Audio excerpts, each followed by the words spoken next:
As you know from the previous videos, the nervous system and the endocrine system are our two primary control systems of the body. Endocrine system is going to control body functions by releasing hormones that travel through the bloodstream and activate other cells, whereas the nervous system uses action potentials or neural impulses that travel along the neurons to stimulate other cells. In this video, I'm going to be doing a brief overview of the organization of the nervous system to help with understanding the autonomic nervous system.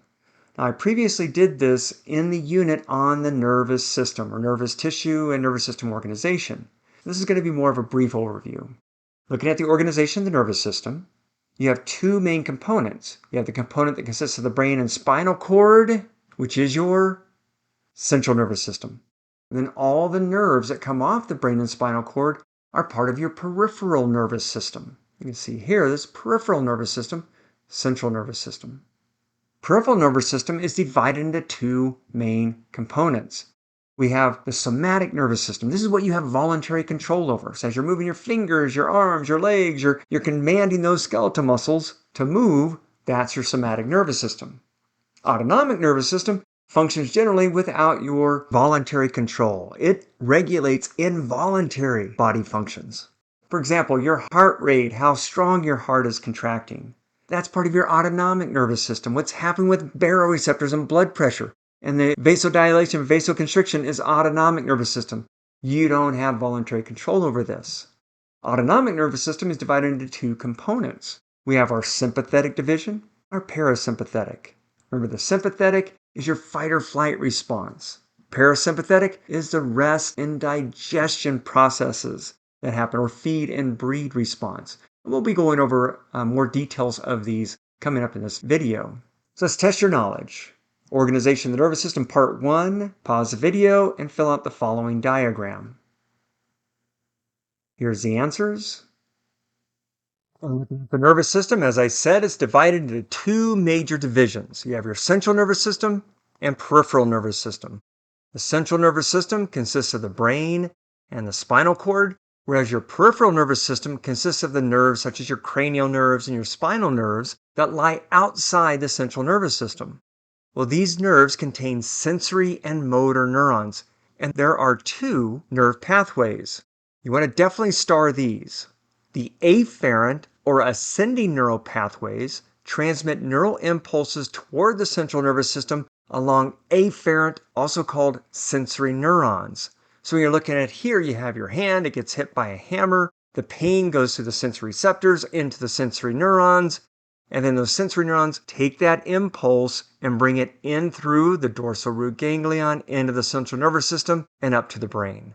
That's what you see also right here. The cell body of the sensory neuron is located here in the dorsal root ganglion, as we talked about before, and then those neural impulses come into the central nervous system, up through the spinal cord, and then into your brain, so your brain can make sense of what was just sensed.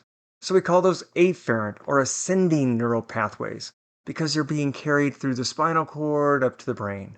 Your efferent or descending neural pathways, these are the ones that transmit neural impulses away from the central nervous system along efferent, also called motor neurons.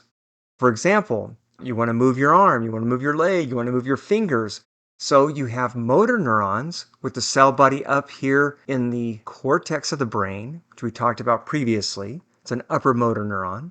That sends a neural impulse down through the spinal cord synapses with a lower motor neuron, which then goes out through the nerve in order to innervate either skeletal muscle, if we're talking about the somatic motor neurons, or they're going to cardiac muscle, smooth muscle, or glands if we're talking about the autonomic motor neurons, or efferent neurons.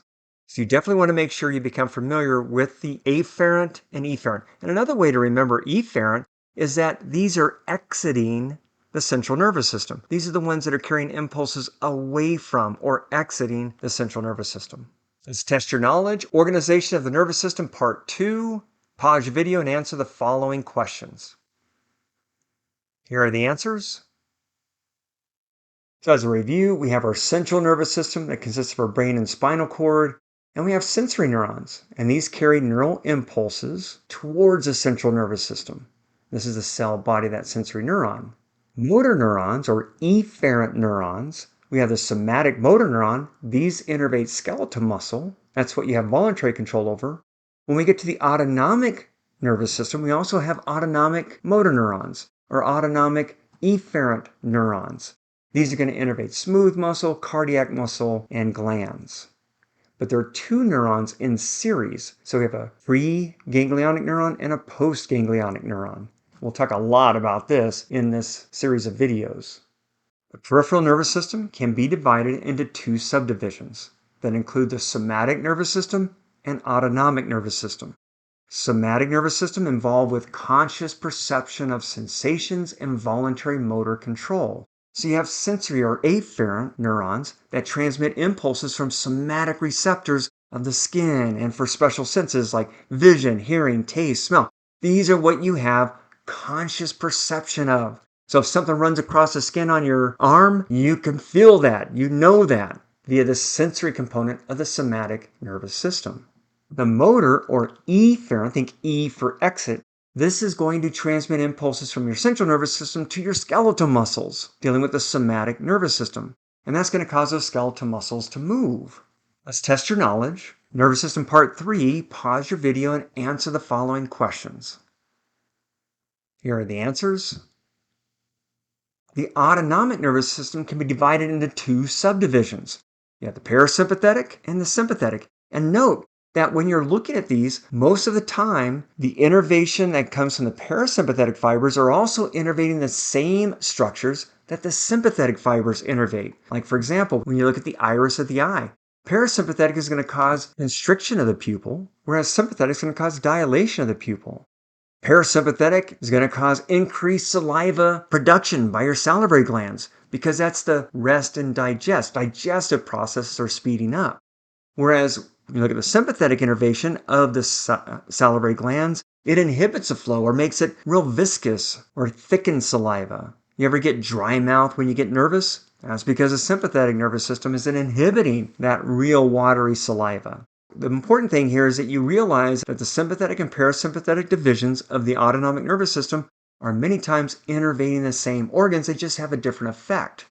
So the autonomic nervous system is involved with the regulation of the body's internal environment, or the viscera, through involuntary control of organ systems. You still have sensory or afferent neurons. These transmit nerve impulses from the visceral receptors to the central nervous system. And then the other component is the motor or efferent neurons. They transmit impulses from the central nervous system to smooth muscle, cardiac muscle, glands. Remember, efferent, think exit, because these are carrying impulses away from the central nervous system. But these motor or efferent neurons are involuntary. They're not under conscious control. For example, when you look at the sensory input that comes from the baroreceptors that we find in your carotid arteries here and your aorta, they send via sensory nerve fibers, they're going to send information about the stretch of the wall in the carotid arteries and the aorta into the area of the brainstem, going into the central nervous system. And then the brainstem is going to look at that and go, okay, is there an increase in blood pressure, decrease in blood pressure? And then it'll send impulses out via sympathetic and parasympathetic fibers to the heart to either increase heart rate, decrease heart rate, depending on what the needs of the body are. So the main thing here is that you have two components. We have a sensory or afferent component, or motor or efferent component to the autonomic nervous system. The motor component of the autonomic nervous system consists of two divisions that usually have opposing actions. For example, the sympathetic division. This is the visceral processes that expend energy, the fight or flight response. We refer to that oftentimes as the E division for exercise, excitement, emergency, embarrassment. That's the sympathetic division of that autonomic nervous system. Whereas the parasympathetic division, these are visceral processes that restore and conserve energy, the rest and digest. Speeds up digestive processes, but when you look at heart rate, for example, whereas the sympathetic is going to speed up heart rate, parasympathetic is going to slow down the heart rate. It also can be called the feed and breed system. Feeding, meaning digestion. Breeding, we're going to see that the parasympathetic plays an important part in genital stimulation. And we'll talk about that when we get to the reproductive system. Parasympathetic division is often called the D division for digestion, defecation, diuresis. All these involve the parasympathetic nervous system. Let's test your knowledge. Pause the video and answer the following questions. Here are the answers. That concludes this video, and let me know if you have any questions.